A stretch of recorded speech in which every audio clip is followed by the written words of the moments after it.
মুখে লাগার মতো একটা রেসিপি নিয়ে আসলাম। সবজি দিয়ে ছয় নাগেটের রেসিপি। সবজিগুলো আমি এভাবে সুন্দর করে কেটে গুছিয়ে নিয়েছি। রান্নাটা করার জন্য আমি আরেকটা চুলায় জল গরম দিছি, দিয়ে ছয় নাগেট গুলা সিদ্ধ করে নেব। চুলায় কড়াই দিয়ে দিছি, কড়াইটা ভালোভাবে গরম হয়ে গেলে তেল দিয়ে সেদ্ধ করা ছয় নাগেট গুলো দিয়ে দেবো। তার মধ্যে লবণ হলুদ দিয়ে ভালোভাবে ঘাটবো। কড়াইটা আবার ভালো করে গরম করে নিয়ে কিছুটা তেল দিয়ে, তেলটা গরম হওয়ার পর দুটো শুকনো লঙ্কা, পাঁচফোড়ন দিয়ে আমি ভালোভাবে ভেজে নেব। পাঁচফোড়নটা ভালোভাবে ভাজা হয়ে গেলে আমি সবজিগুলো ছেড়ে দেব। সবজিতে পরিমাণ মতো লবণ দিয়ে আমি হালকাভাবে কিছুক্ষণ নাড়াচাড়া করে নেব।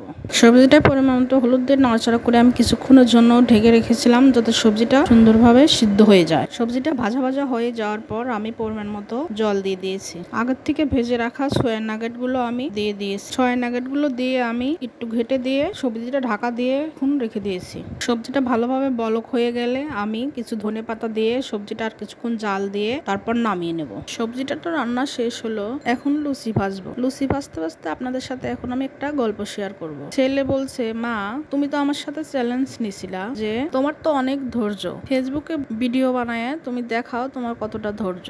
তো ভিডিও তো আমি বানাচ্ছি। ছেলে জিজ্ঞেস করছে, মা তোমার এই ধৈর্য তো থাকবে, তোমার ভিডিও দেখে অনেকের পছন্দ হচ্ছে, লাইক দিচ্ছে, কিন্তু ফলো করছে না, মনে হয় তোমার ভয়েসটা ভালো না, তোমার আত্মীয় স্বজন ছাড়া তো আর কেউ ফলো দেয় নাই এখনো। তো ছেলেকে বললাম, সবাই যদি আমার ভিডিও দেখতে ভালোবাসে তাহলে অবশ্যই ফলো দিবে।